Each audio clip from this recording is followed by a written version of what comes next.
I stand at my mother's grave, counting lies instead of flowers. 364 days of marriage, built on pretty words and hollow promises, all crumbling like the earth beneath my feet.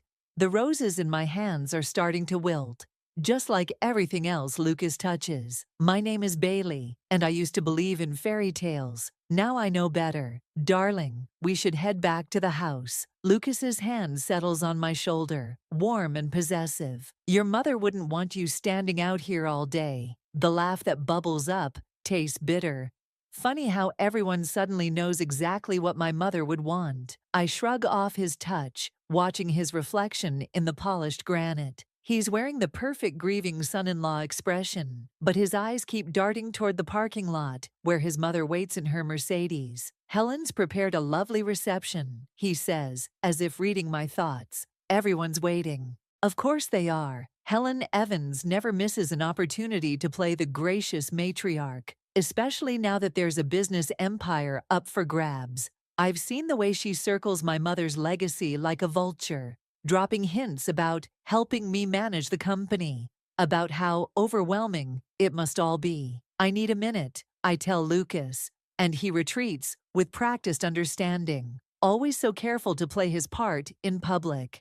The funeral crowd has thinned, but I catch snippets of their whispers. Poor Bailey, they say. First her father, now her mother. Thank goodness she has Lucas and Helen to lean on. I dig my nails into my palms until the pain drowns out their voices. Uncle Paul appears at my side, solid and real, in a way that makes my chest ache. Ready to face the wolves? He asks quietly. I heard them, you know. The words slip out before I can stop them. Last night in the study, Lucas and Helen. Paul goes very still. What did you hear? Enough. I smooth my black dress, buying time. Helen was angry about something, the timing being wrong. Lucas kept saying they needed to wait, that I wasn't ready to discuss the company yet. My throat closes around the rest. How Lucas had sounded nothing like my husband. How his voice had carried that same calculating tone Helen uses when discussing acquisitions. Bailey, Paul starts, but I cut him off. Did Mom ever tell you about her suspicions? He hesitates, and in that pause, I hear everything my mother never said aloud. All those worried glances, the way she'd started reviewing company documents with increasing urgency after my engagement. Your mother was very good at reading people, he finally says, and very good at protecting what mattered. A burst of laughter drifts over from the parking lot. Helen's holding court by her car, Lucas at her side. The perfect mother-son duo, sharing some private joke while my mother lies cold in the ground. I need access to everything, I tell Paul. Every account, every contract, every piece of paper with the company's name on it. You think they're planning something? I turn to face him fully. I think my husband married me for more than just love, and I think it's time I found out exactly what my mother was trying to protect me from. Paul studies me for a long moment, then nods. Come by the office tomorrow. We'll start with the audit your mother ordered 3 months ago. She ordered an audit? Yes. His smile is grim.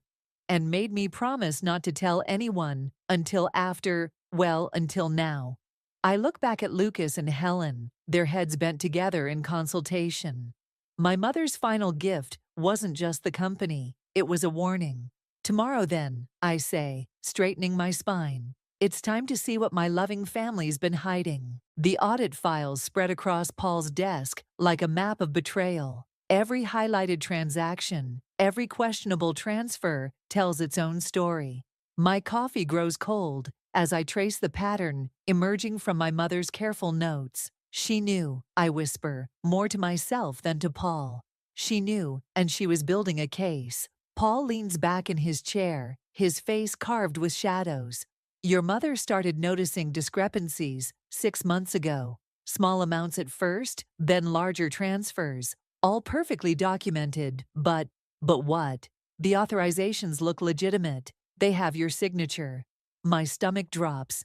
That's impossible. The office door swings open, and Helen glides in like she owns the place. Lucas trails behind her, his usual easy smile nowhere in sight.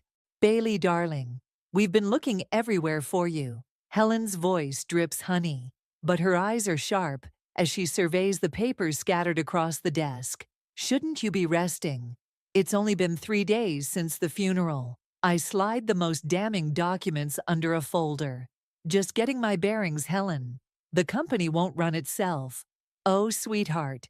She settles into the chair beside me, uninvited. That's exactly what we wanted to discuss.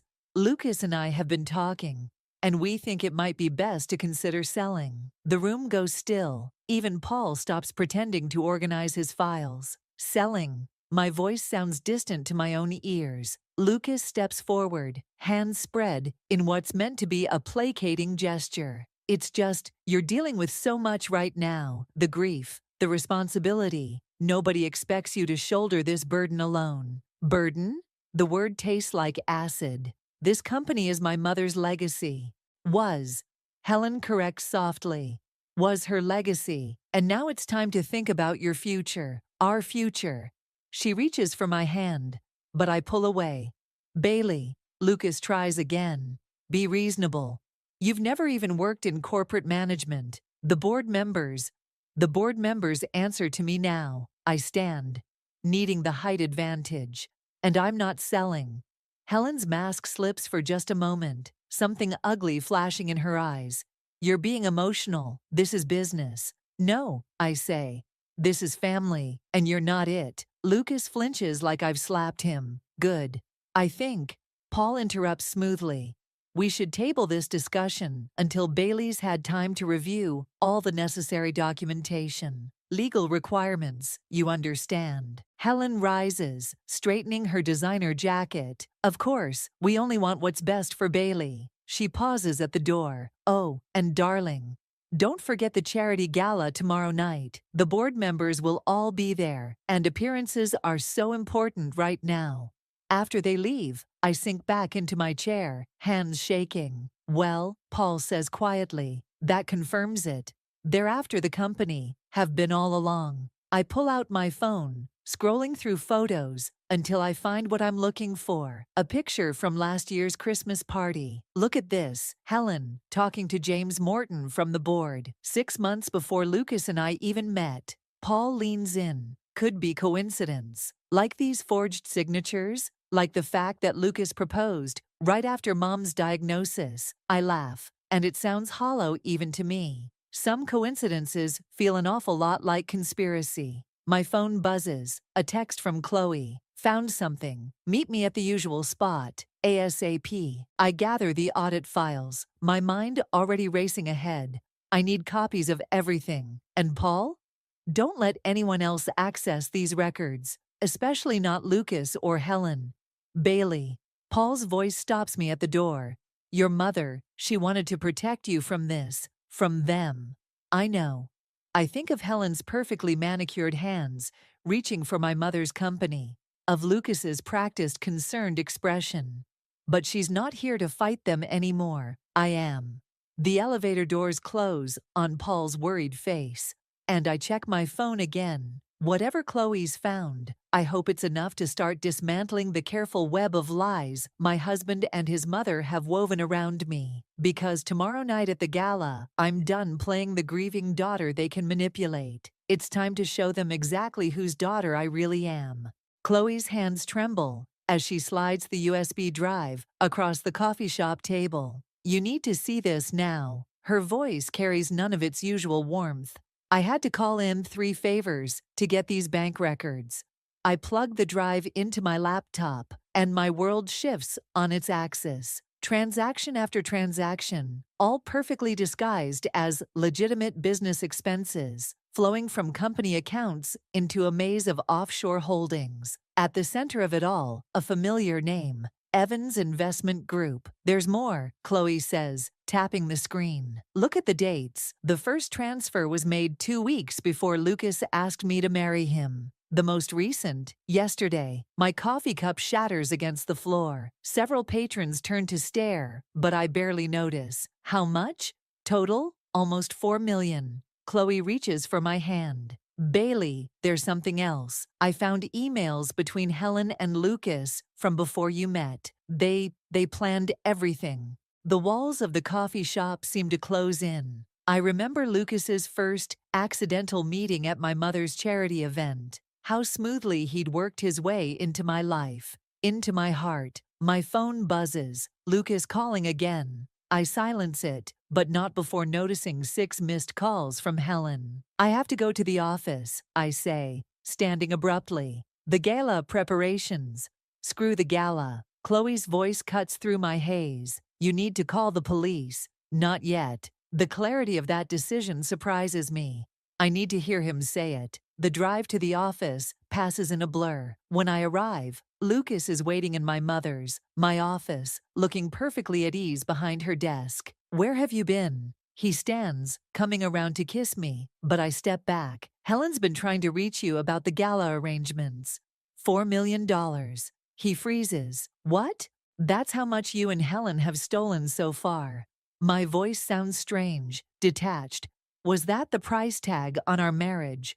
Or did you charge extra for pretending to love me? Color drains from his face. Bailey, I can explain. Please do. Start with the emails, planning how you'd seduce the grieving daughter of a dying CEO. Or maybe explain how you forged my signature on those transfers. It wasn't like that. He runs his hands through his hair, a gesture I once found endearing. At first, yes, it was Helen's idea. The company was struggling. The laugh that escapes me sounds nothing like my own. There is no we, Lucas. There never was. I fell in love with you. He steps forward, desperate now. Yes, it started as a plan, but I really do love you. Helen pushed me into it. But you just kept stealing anyway? I pull out my phone, showing him the transaction records. Yesterday's transfer says otherwise. The mask slips entirely. His face hardens, becomes something I've never seen before. What do you want?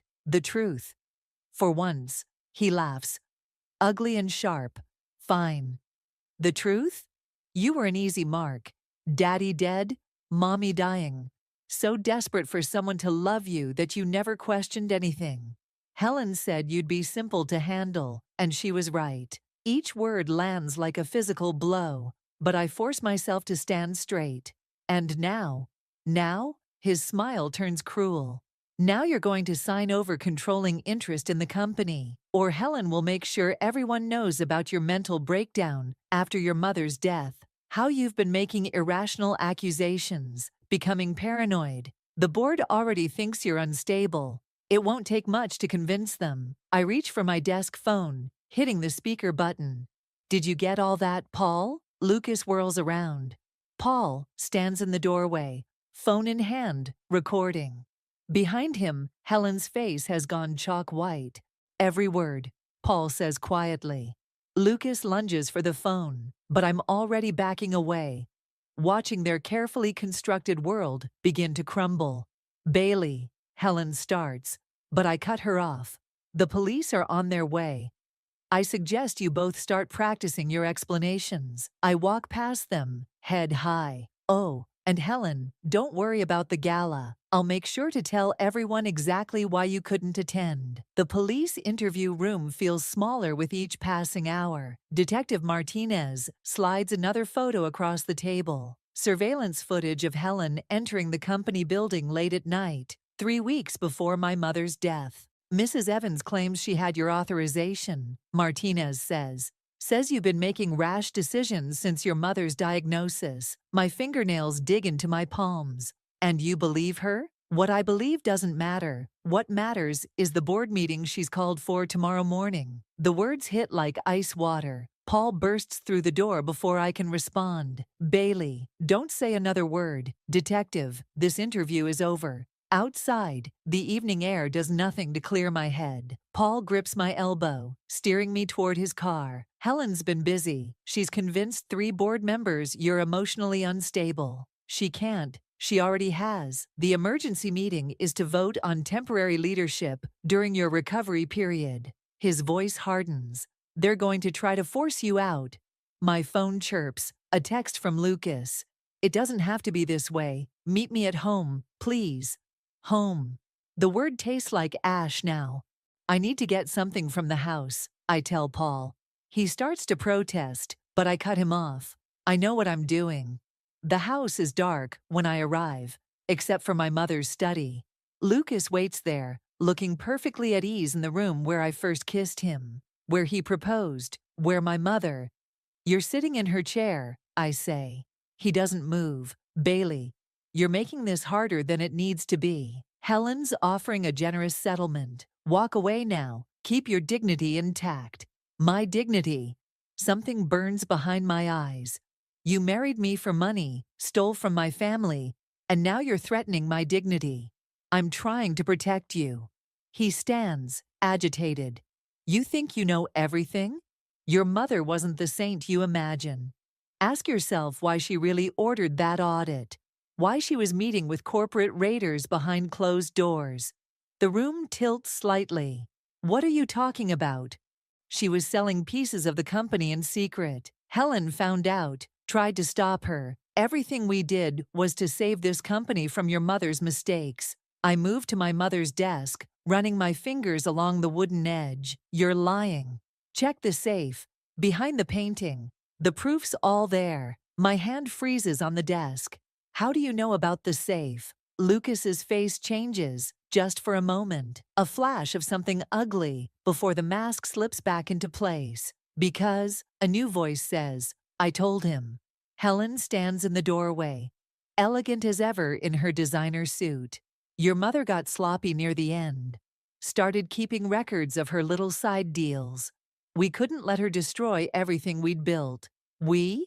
The pieces click into horrible place. You were business partners? Until she decided to go ethical on us. Helen's laugh is soft and cruel. Started talking about legacy and family values. She would have ruined everything. My fingers find the button under the desk, the one my mother showed me years ago. A silent alarm, she'd said, just in case. The audit, I say slowly. She wasn't investigating Lucas's transfers. She was building a case against you. Smart girl. Helen moves closer, but not smart enough. Sign the company over tomorrow, or every dirty secret your mother tried to hide goes public. Her reputation, your family name, all of it burns. You really think you've won, don't you? I lean against the desk, feeling the weight of my mother's letter opener against my palm. But you forgot something important. And what's that? I smile, hearing sirens in the distance. My mother taught me to record everything. The study door bursts open. Detective Martinez leads the charge, officers flooding in with weapons drawn. As they read rights and snap handcuffs, I pull out my phone, stopping the recording app. Bailey, Lucas calls as they lead him away. You don't understand what you're doing. But I do. For the first time since my mother died, I understand perfectly. I pick up her framed photo from the desk. I promised to protect your legacy, Mom. I just didn't know from whom. The bail hearing takes less than an hour. I watch Helen and Lucas walk free, their lawyer's smug smile burning into my back as I leave the courthouse. Paul catches up to me on the steps. They won't stay free for long, he says. The evidence isn't enough. I keep walking, my heels clicking against marble. Helen's already spinning the story. Poor grieving daughter, imagining conspiracies, desperate for someone to blame. My phone buzzes. Another reporter asking for comment. Third one today. I silence it just as Chloe pulls up in her car. Board meeting in 30 minutes, she says as we climb in. And Bailey, it's bad, really bad. The executive floor is unusually quiet when we arrive. James Morton, head of the board, intercepts us before we reach the conference room. Bailey, a word. His office smells of expensive leather and victory. Helen's legal team contacted us this morning. They're filing a countersuit, defamation, harassment, malicious prosecution. Let them. They have documentation suggesting your mother was involved in insider trading. He slides a folder across his desk, dating back 5 years. My hands shake as I open it. Emails, contracts, meeting notes, all carefully selected to paint my mother as a criminal. These are fake, are they? James leans forward. Because Helen has witnesses willing to testify, respected business associates who'll swear your mother was cutting illegal deals for years. And let me guess, this all goes away if I step down. The board would consider it a gesture of good faith. I stand, the chair scraping against hardwood. The meeting starts in 10 minutes. I'll give you my answer then. Paul and Chloe wait outside, faces grim. How bad? Paul asks. They're trying to destroy her reputation. My voice cracks. Everything she built, everything she stood for. Bailey. Chloe grabs my arm. Look. Through the glass walls of the conference room, I see Helen talking quietly with board members. Lucas stands nearby, that familiar charming smile in place. They've already won them over. I need 5 minutes, I tell them. Heading for my mother's office, our office. Inside, I sink into her chair, breathing in the lingering scent of her perfume. The photo on her desk shows us at my wedding, both of us smiling, neither knowing the snake we'd welcomed into our family. My phone buzzes again. Unknown number. Miss Turner? A woman's voice. Unfamiliar. My name is Sarah Chen. I worked with your mother's private investigator. The world stops. What private investigator? The one she hired 6 months ago to investigate Helen Evans. I have files, recordings, photographs, financial records, things your mother couldn't access officially. My heart pounds. Why are you calling now? Because Helen's people just offered me money to destroy everything. A pause. Your mother was kind to me once. I'd rather give you the truth. I checked the time. 3 minutes until the meeting. Where? I'm parked behind the building, blue sedan. I text Paul, stall the meeting, trust me. The service elevator takes me to the parking garage.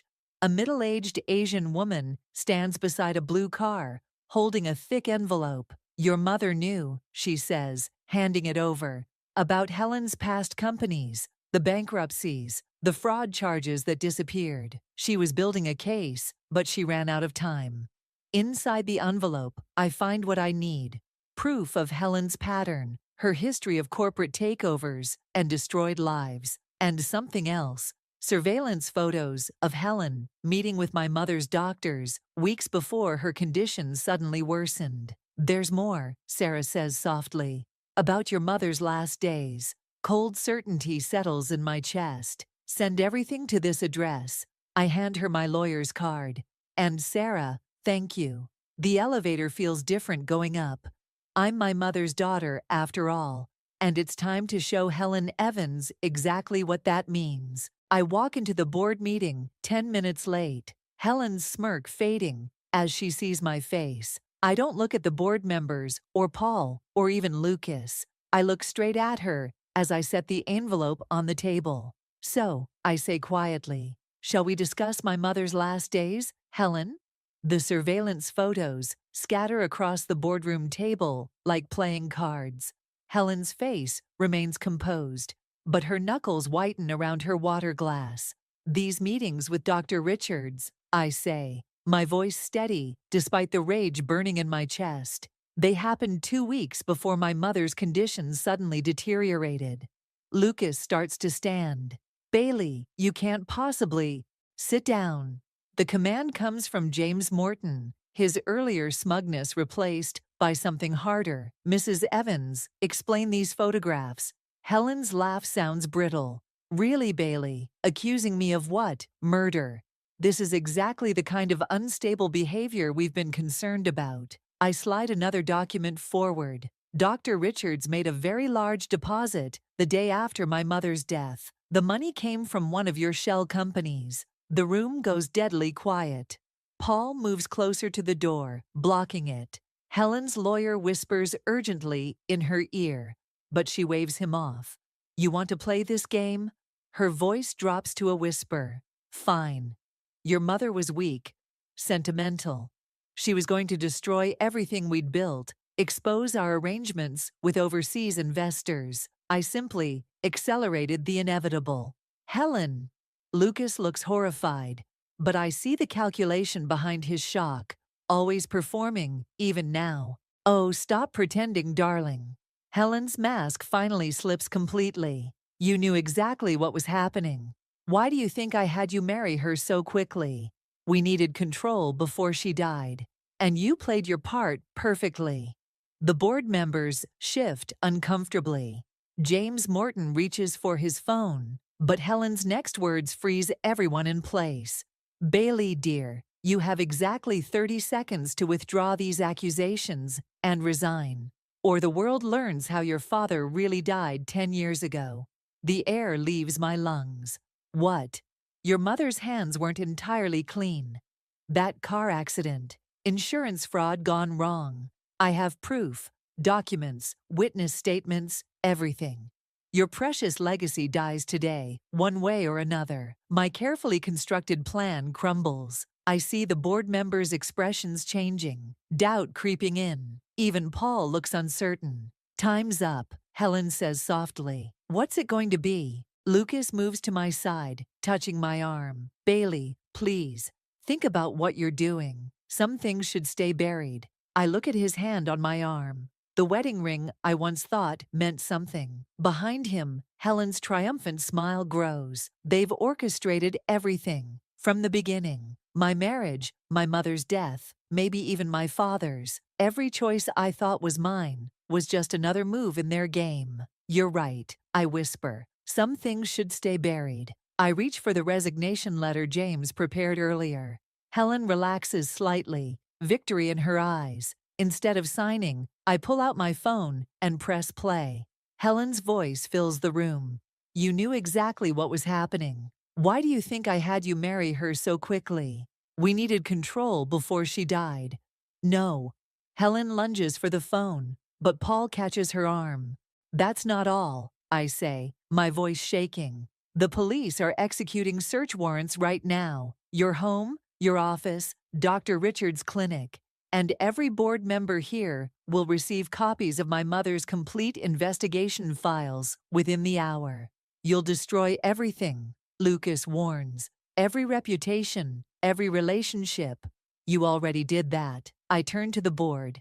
My resignation letter, gentlemen. I think you'll find it interesting reading, especially the part about Helen's involvement in 3 other corporate takeovers that ended in mysterious deaths. Helen breaks free from Paul, her composure shattered. I'll destroy you. No, I stand straighter, my mother's strength flowing through me. You'll destroy yourself. The only question is how many people you take down with you. The boardroom doors burst open. Detective Martinez leads a team of officers inside, warrant cards displayed.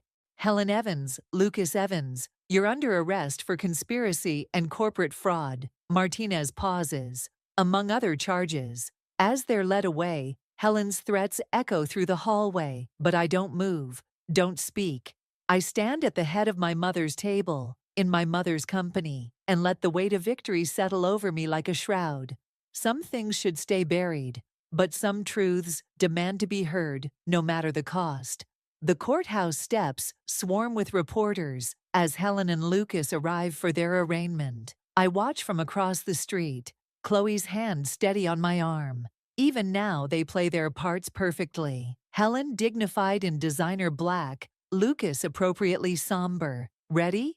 Paul asks quietly. Before I can answer, my phone buzzes. Unknown number. Bailey. Lucas's voice, desperate and familiar. Meet me in the park. 10 minutes. There's something you need to know about your mother. Chloe grabs my wrist. Don't. But I'm already moving. Some truths demand witnesses. The park bench where Lucas proposed sits empty, except for him. No Helen, no lawyers. He looks smaller somehow, less polished. Make it quick, I say, staying standing. Your mother knew what Helen was planning. He runs his hands through his hair. That gesture I once loved. She approached me 6 months ago, offered me immunity if I'd testify against Helen. The world tilts slightly. What? I refused, told Helen everything. That's when he stops, swallowing hard. That's when Helen decided your mother had to go. And you let it happen. I loved you. He reaches for my hand, but I step back. Maybe not at first, but I did. I couldn't betray my mother. No. You just betrayed your wife instead. Movement catches my eye. Helen emerging from behind a tree, her lawyer close behind. Of course, one final manipulation. Bailey, Helen calls out. You're making a terrible mistake. Think about what this trial will do to your father's memory, to your mother's reputation. Interesting threat, considering what just arrived at the district attorney's office. I check my watch. About 20 minutes ago, actually. Helen's smile falters. What are you talking about? Remember Sarah Chen, the investigator? She found something fascinating in my mother's safety deposit box, video recordings, years of them. Every meeting, every threat, every scheme. You're bluffing. Mom knew what you were, Helen. Right from the start. She played you, documented everything, built an airtight case. The only thing she didn't count on was you getting to her before she could finish it. Lucas steps forward. Bailey, please. The videos show everything, including you, Lucas, admitting to Helen that Mom offered you immunity, proving premeditation. Helen's lawyer whispers urgently in her ear, but she waves him off. You wouldn't dare. It would destroy. Everything? I laugh, and it sounds like my mother's. That's the point. But here's the deal. Confess. Full confession, all of it. Do that, and the videos stay private. Or what? Or in 1 hour, every major news outlet receives copies. Your choice. Helen's face contorts. You stupid girl, you think you've won. I still have proof about your father's accident. I'll burn your whole family's legacy to the ground. No, Paul's voice rings out as he approaches with Detective Martinez. You won't. Martinez holds up his phone, recording. Chloe steps out from behind a tree with her own phone raised. Conspiracy, blackmail, admission of premeditated murder. Martinez lists off. Want to add anything else, Mrs. Evans? Helen lunges for me, all pretense of dignity gone. You orchestrated this entire meeting. I learned from the best. I step back as Martinez restrains her. You taught me how to play the long game, Helen. Too bad you never learned when to stop playing. Lucas doesn't resist when they cuff him. Bailey, he calls out. For what it's worth, I really did love you. I watch them lead Helen and Lucas away, their protests fading into the morning air. Paul squeezes my shoulder. Your mother would be proud, he says softly. But I'm not sure pride is what I feel. Standing in the park where my marriage began, watching it end in handcuffs and sirens, I realize revenge tastes different than I expected. Not sweet, not bitter, just final. Let's go, I tell Paul and Chloe. We have a company to run. Behind us, Helen's threats echo off marble courthouse walls, but they can't touch me anymore. Some debts can only be paid in truth, and today, the bill came due. The verdict takes less than 2 hours. I watch Helen's face as guilty echoes through the courtroom. Once, twice, 7 times total. She doesn't look at Lucas when they lead him away, his separate plea deal, securing a lighter sentence, but destroying their final connection. Outside, reporters shout questions about justice and closure. I push past them, letting Paul handle the statements. My mother's letter burns in my pocket, discovered this morning in a folder marked "For After." The office is quiet when I arrive. Sarah Chen waits by my mother's desk, a familiar safety deposit box in her hands. There's something she wanted you to see, Sarah says, setting down the box. When it was over, inside, I find a single USB drive and a handwritten note. For my daughter, who always knew the difference between revenge and justice. The video plays, and my mother's face fills the screen. She looks tired but determined, recording this in her final days. Bailey, if you're watching this, then Helen and Lucas have shown their true colors. And knowing you, you've already fought back. She smiles. That fierce expression I remember from boardroom battles. But revenge isn't why I built this case. It was never about punishing them. It was about protecting you, protecting everything we built together. My throat tightens as she continues. There's one last thing you need to know. The company's overseas accounts. I've hidden something there. Not money, proof, evidence of every person Helen has destroyed over the years. Their stories, Their losses, all of it. Use it wisely. Some of them might still need justice. The screen flickers. But Bailey, don't let this consume you. Helen's greatest victory would be turning you into someone like her, someone who sees people as pieces to be played. You're my daughter. You're better than that. The video ends. Sarah quietly leaves as I sit at my mother's desk, running my fingers over the worn leather armrests. My phone buzzes, a text from Lucas's prison email account. I meant what I said about loving you. I delete it without responding.